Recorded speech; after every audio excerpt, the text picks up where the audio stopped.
In the winter of 2017, police in the city of Worcester, Massachusetts were worried.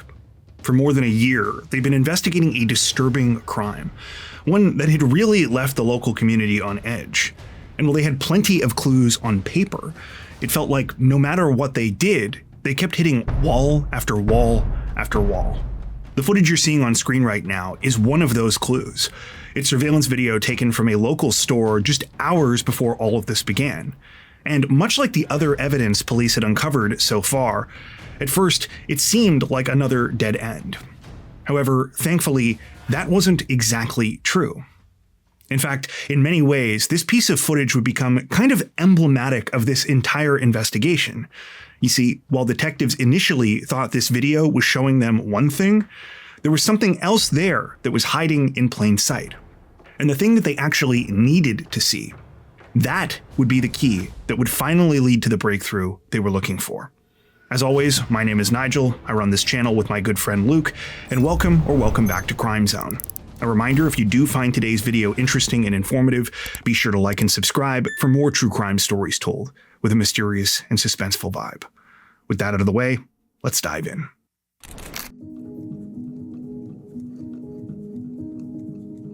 February 4th, 2017 was a busy night in the city of Worcester, Massachusetts. It was the day before the Super Bowl and the New England Patriots were playing, so many people were in full-on celebration mode.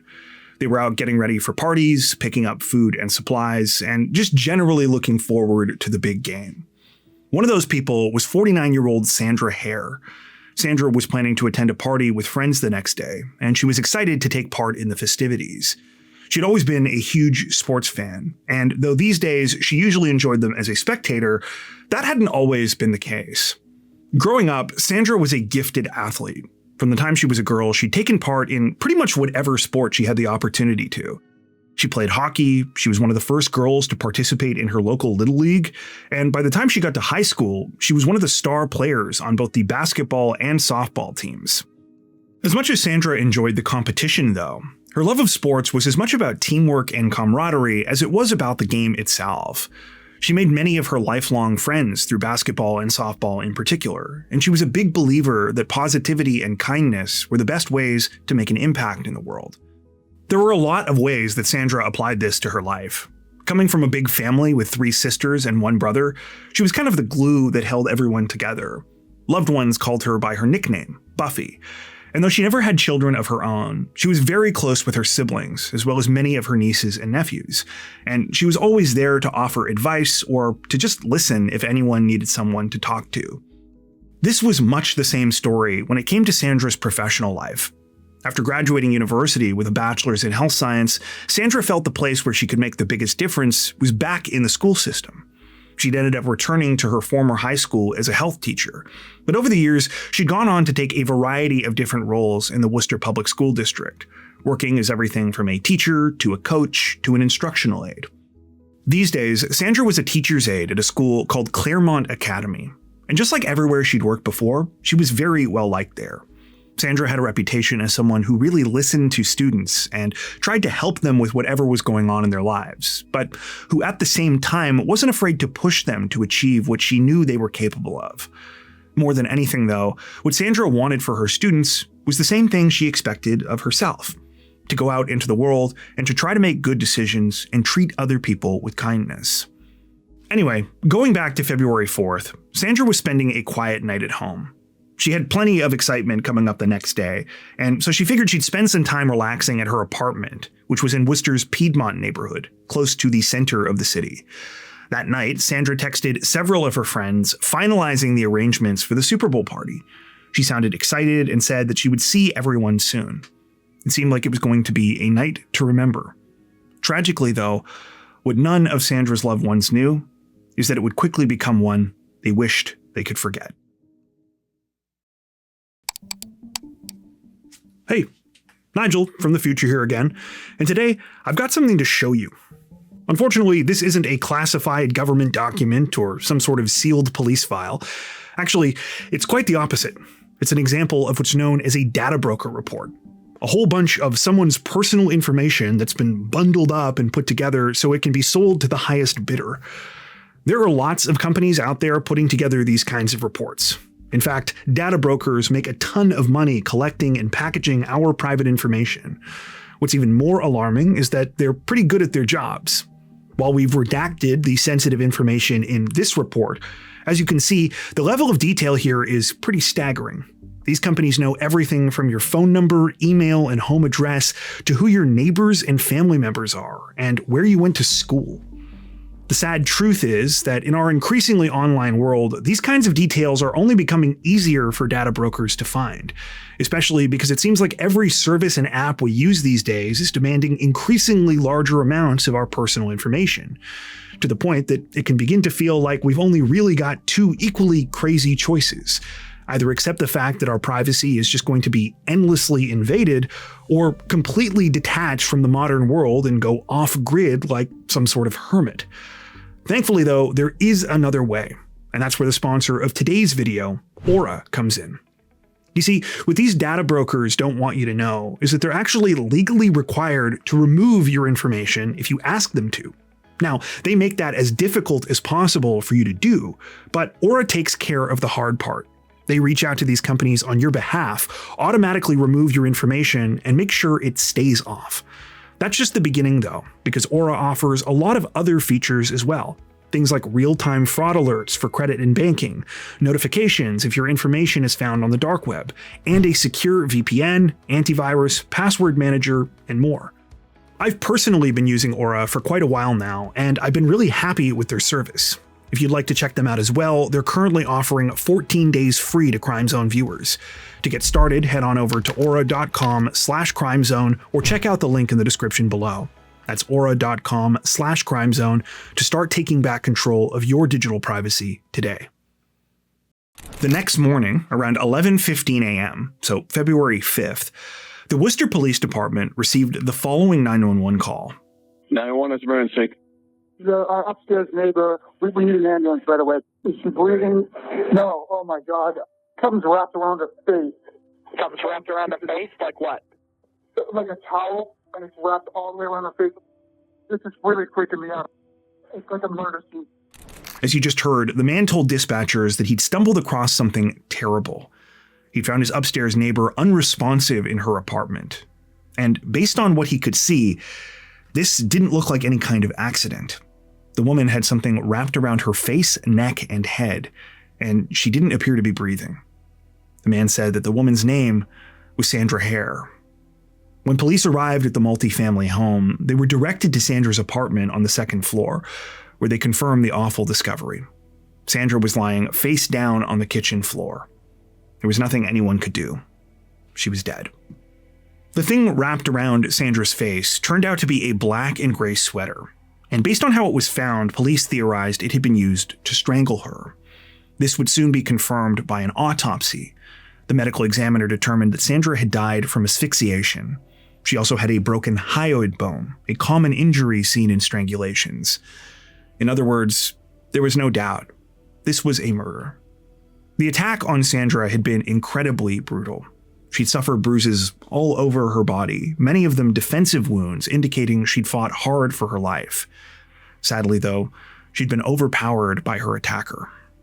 Despite the obvious struggle, as investigators started looking around, they couldn't find a clear explanation as to what had happened here. In fact, the details inside the apartment were almost contradictory. On the one hand, Sandra was wearing a pair of blue pajama pants and a pink fleece top, and it looked like she was ready for bed. Her phone was actually on the bed in her room along with a scratch card, and the sheets were pulled back as if she'd been preparing to go to sleep.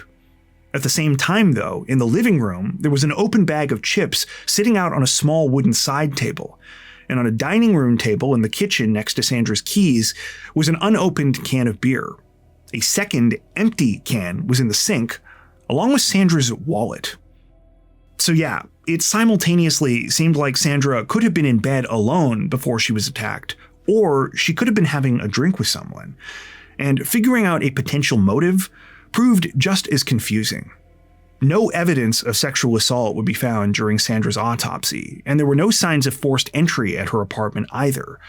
That last detail suggested that Sandra could have let her killer in willingly. But again, for what purpose?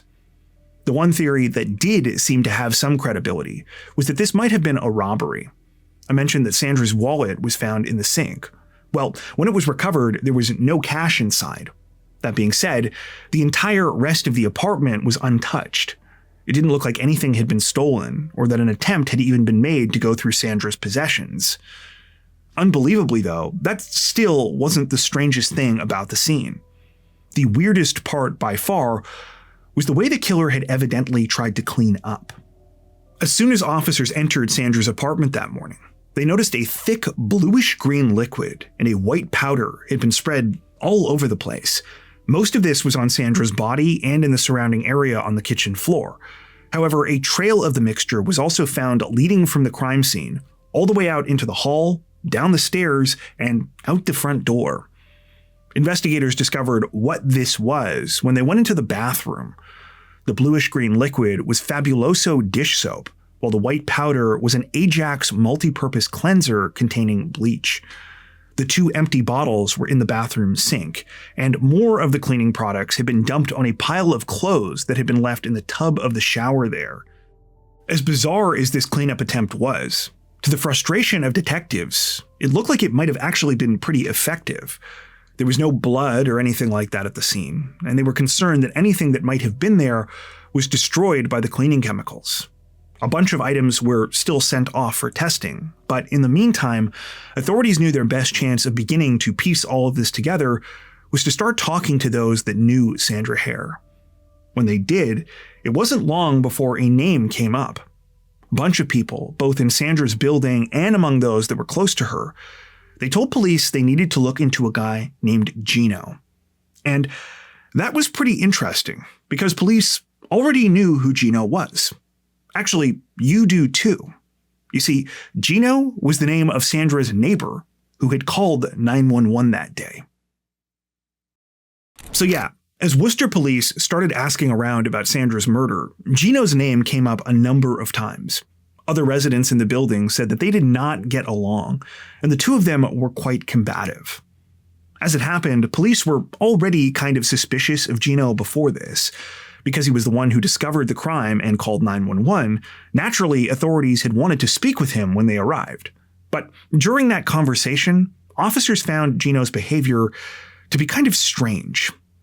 Despite the fact that one of his neighbors had just been murdered, Gino did not appear to be upset. If anything, he almost seemed annoyed, like this entire thing was a massive inconvenience and police were bothering him by trying to talk to him. That became all the more alarming when investigators spoke with Sandra's friends. Quite a few of them knew about Gino, and they told detectives Sandra had gone as far as to say that if I ever end up dead, it's the guy downstairs. When Gino was brought in for questioning, understandably, police asked him, why would Sandra say that about you? Gino said that was easy. He admitted that he and Sandra did not have a good relationship. He explained that he and his mother lived directly underneath Sandra, and that she was a noisy neighbor, and whenever they confronted her about how loud she was, it never ended well. This gave detectives an idea. Maybe the reason the crime scene was so confusing was because it had been staged. Perhaps Gino had gotten angry at Sandra for making noise the previous night, he'd confronted her, and things had spiraled out of control. Afterwards, maybe he tried to make it look like someone else had been there. To their surprise, Gino actually admitted this.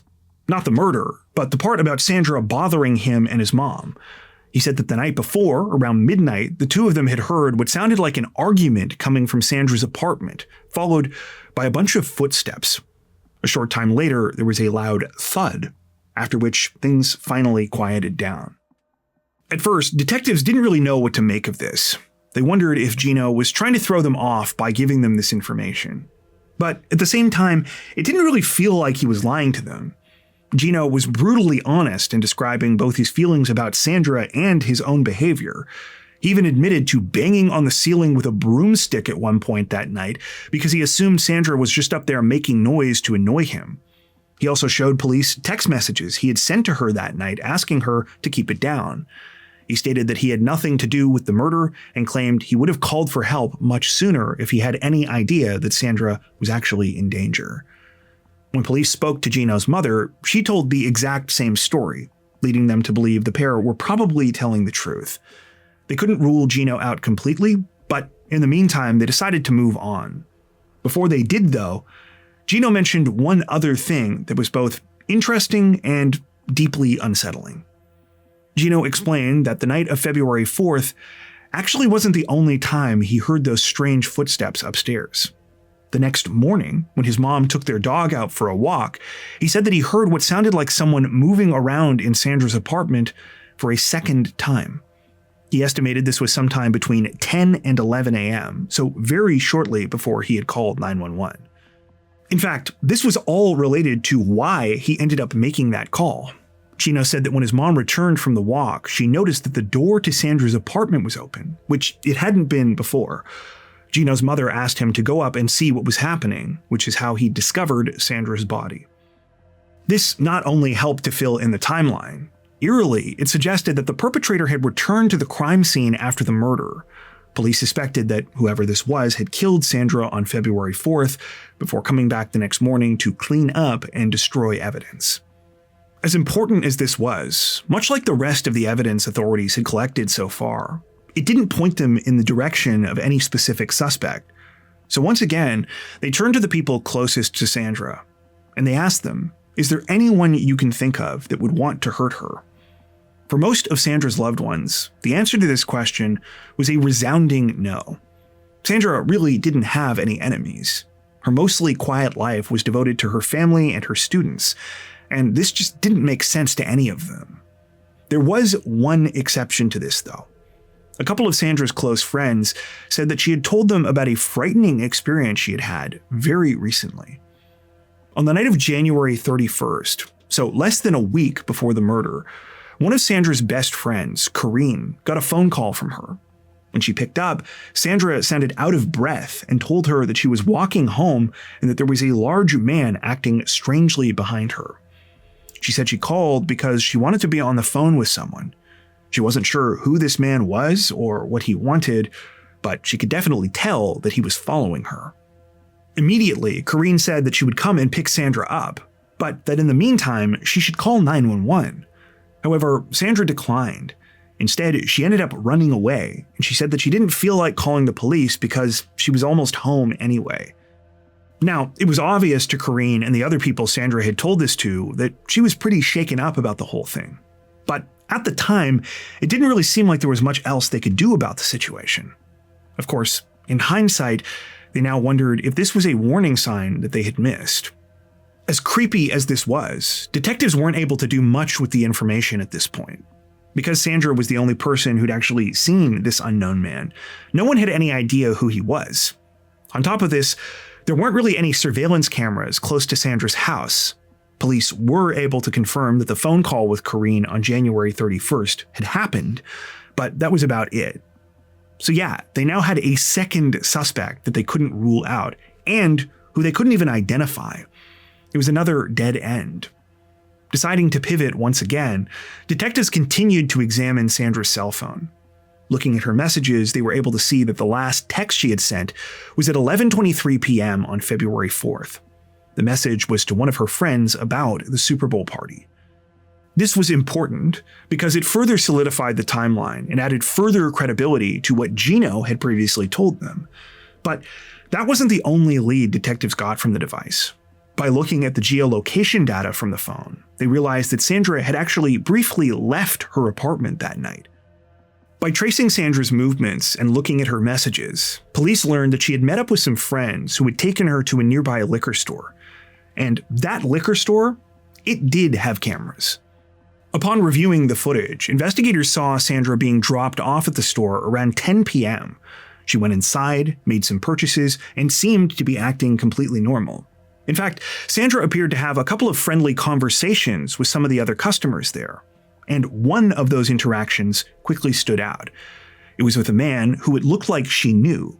The pair hugged each other, chatted for a bit, and when Sandra finished paying, she even left the store with him. Exterior cameras at the store showed them getting into a green Honda together and driving off in the direction of Sandra's apartment. Again, there was essentially no camera coverage in Sandra's actual neighborhood, but the surveillance video from the liquor store was clear enough that police were able to obtain the license plate information from the green Honda.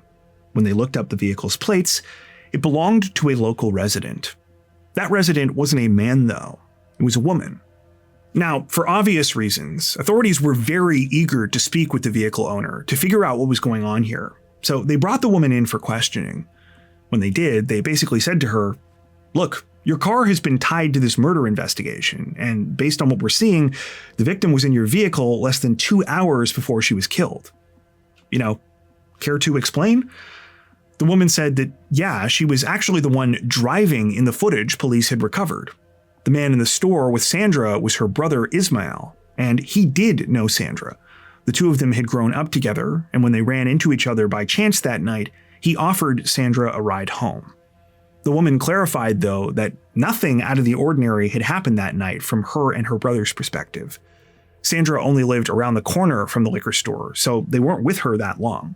They dropped her off, waited until they saw her go through the front door, and then they left.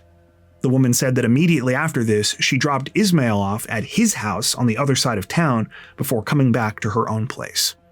When Ismail was brought in for questioning, he told the exact same story. He said that he and Sandra were old friends, they'd exchanged numbers that night, and nothing more. Detectives were able to confirm the brother and sister's account by looking at license plate readers, which showed that the green Honda traveled the exact route the siblings said they had after dropping Sandra off. So yeah, dead end number 3. At this point, detectives were growing very concerned. They were now 6 weeks into the investigation, and their leads had dried up.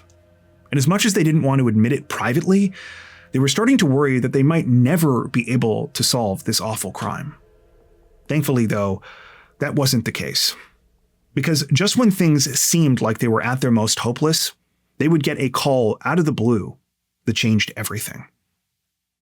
The call I'm referring to came from the Massachusetts State Crime Lab, and they had a major development to share. I mentioned earlier that authorities were not optimistic about the potential of physical evidence at the crime scene. They'd still sent off a bunch of items for testing, because, that's just good police work. But because of the amount of cleaning chemicals all over the apartment, they weren't really expecting anything big. Well, as it turned out, they'd gotten incredibly lucky. Despite the fact that all of the evidence had been covered in dish soap and powdered bleach, forensic techs had been able to find something. Specifically, they'd been able to recover an unknown male DNA profile from 2 key items inside Sandra's apartment: the sweater that was found wrapped around her face, and the empty beer can that was in her sink. This was a big deal on its own, but it got even better when the unknown sample was submitted to the National CODIS database. The sample came back as a match to DNA from a 17-year-old sexual assault case. Now, this crime was also unsolved, meaning there was no name attached to the match. But when Worcester police started going through the old case file, they realized that they were pretty sure they knew who this guy was. A 54-year-old man named Jose Melendez. Not only was Jose a suspect at the time back in 2000, but he had a lengthy criminal record in multiple states. Actually, there were at least 3 warrants already out for his arrest in Worcester for crimes including breaking and entering, larceny, and vandalism. This was good because it meant that no matter what, authorities could take him into custody. But there was one issue. You see, part of the reason Jose had been able to get away with committing crimes for so long was that he stayed on the move and used a variety of aliases. So yeah, police now finally had a suspect, but they had to find him first. In order to do that, they began an extensive canvassing effort in Sandra's neighborhood. One that ultimately proved to be a success when they received a tip from a local who said they knew where Jose was living. It turned out he'd been renting an apartment at a building directly across the street from that liquor store where Sandra went right before her murder. When officers staked out the building, it took just 30 minutes to spot Jose and place him under arrest. To say that Jose was surprised by this would be a massive understatement. After being taken down to the police station, he kept saying he didn't know why he was there and was initially adamant that he was not the guy they were looking for. You know me? Yes. Let me see. That's when you were young and good looking. Oh, okay. Even after admitting he was the guy in the photos detectives were showing him, though, Jose was not cooperative. He claimed he'd never met Sandra Hehir, nor had he ever been in her apartment. She was the teacher. I don't know. The teacher. Did you ever have a beer with her? Did you ever drink with her? Never been in her apartment? No. Of course, investigators knew that Jose was lying, and this was confirmed when he provided a DNA sample during the interview that was directly matched to the evidence at Sandra's apartment. Afterwards, Jose once again tried to walk his statements back, claiming that he did know Sandra, but that he was not the one responsible for her murder. However, unbeknownst to Jose, detectives weren't just able to prove that he'd been in Sandra's home. They were able to prove when he'd been there as well. And that brings us back to the surveillance footage and the thing I hinted at the very beginning of this video. You see, while investigators had initially been disappointed when it turned out that the man in the video was not the person they were looking for, there was actually a smaller detail in the footage that was still very important. Take another look at Sandra's purchases that night. Yeah, that's the same beer and scratch card the police found when they examined the crime scene. And since Jose's DNA was found on one of those beer cans, it meant that he had to have been in Sandra's apartment right during the window of time when she was murdered. I also told you in the intro to this video that this crucial detail, it was sort of emblematic of the whole case. And that's because really, if you think about it, pretty much all of the stuff that looked like dead ends turned out to be useful in one way or another. The stuff that Gino had told police about the footsteps upstairs, particularly about the killer coming back to the scene. Well, that made sense because Jose lived very close to Sandra. If you look at a map of the neighborhood, you can see that the liquor store and Jose's apartment are a 5-minute walk from Sandra's place. So even though Sandra got a ride home that night, it would have been incredibly easy for Jose to follow her. Speaking of following her, you might be wondering, was Jose the guy that had stalked Sandra a few days earlier? Unfortunately, the truth is we really don't know. But personally, I think that's a fair assumption. I mean, the timing alone is quite convincing, and Jose easily could have been walking around there because he lived in the area. There's also one other eerie detail we came across in our research that seems to support the idea that Jose was following Sandra. According to news reports from the time, another customer who was at the liquor store on the night of February 4th apparently saw Jose there and witnessed him whisper something into Sandra's ear. It's unclear why this wasn't captured on the store's surveillance cameras, or maybe it was and that detail was just never released to the public. But in either case, to me, it seems like Jose might have felt that Sandra was an easy target and had been waiting for the right opportunity to attack. That night, Jose could have followed Sandra home, arriving there shortly after she got in. Maybe she hadn't locked her door yet, or maybe she invited Jose in, thinking it was the kind thing to do and that they could share a drink together. What we do know, though, is that Jose had other ideas. After strangling Sandra, he stole whatever cash was in her wallet and fled. He returned the next morning in a desperate attempt to cover up what he had done. But he made the mistake of leaving behind DNA evidence. Now, you might ask, why are we speculating at all about this? And that's a fair question. Well, unfortunately, the reason for that is because Jose never revealed his motives or even his version of what really happened that night in Sandra's apartment. After being confronted with the DNA evidence, he went completely silent and refused to speak with detectives. They later tried to re-interview him after he was charged, but no matter what they tried, he wouldn't tell them anything. Sadly, this led to what is arguably the most frustrating part of this case. And that's the fact that despite all of the work investigators did to solve this wild goose chase of a murder, the district attorney's office apparently felt that the case was too risky to take to court. They wanted to offer a plea deal to Jose. And after a difficult conversation with Sandra's loved ones, they ultimately agreed. Even so, the proceedings were dragged out for years. It wasn't until January of 2023, so nearly 6 years later, that the case finally came to an end. Jose Melendez accepted a deal, pleading guilty to voluntary manslaughter, and was sentenced to 17 to 19 years in prison. Given that Jose was 60 years old at the time, there's a good chance that he will live long enough to one day be a free man. That being said, he probably won't be doing that in the United States. Following his arrest, it was reported that Jose was originally from the Dominican Republic, and he'd been living in the US illegally for years. An immigrations and customs enforcement detainer was placed on him, and though the choice was made to keep him in US custody so that he could be prosecuted for Sandra's murder, It's reasonable to assume he'll be deported once he finishes serving his sentence. At the time of this recording, Jose Melendez remains incarcerated at the Old Colony Correctional Center in Bridgewater, Massachusetts.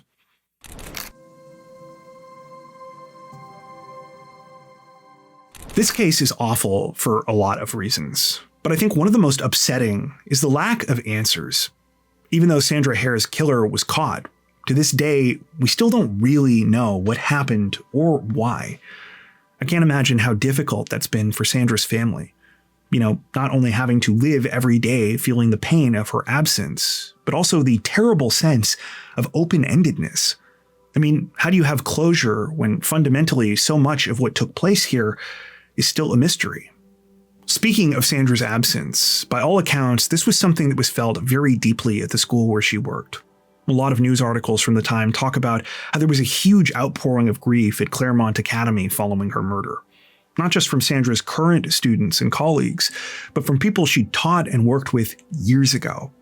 And nowhere was that better reflected than Sandra's memorial service, which was packed with people who came out to pay tribute to her life. It's easy to feel like justice wasn't done in this case, and I suspect a lot of you watching feel the same way.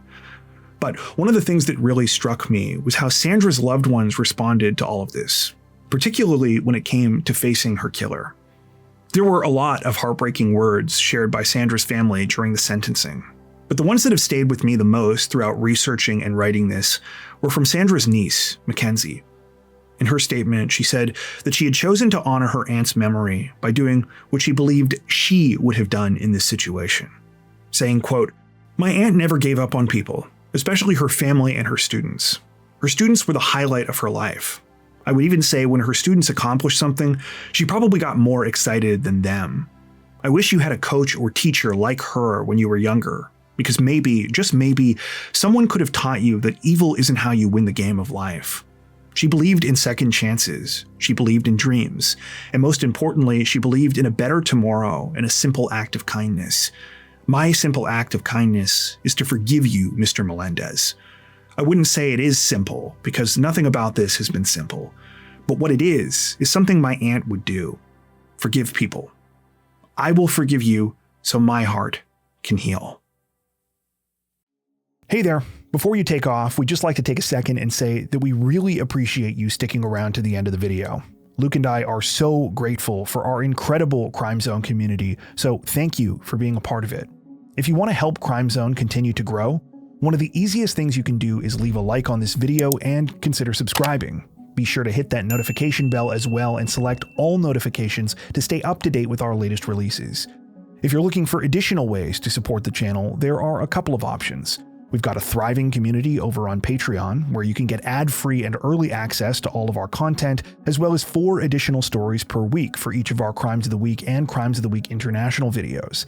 Head over to patreon.com/crimezone to learn more and to meet some of the awesome people whose names are currently on screen.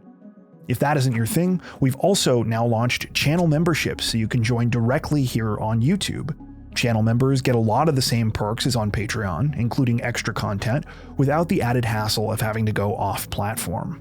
Now, that being said, we know times are tough and that not everyone is able to support financially. Regardless of your situation though, we want you to know that we truly appreciate every like, sub, share, and comment that you send our way. Once again, thanks so much, and we hope to see you soon.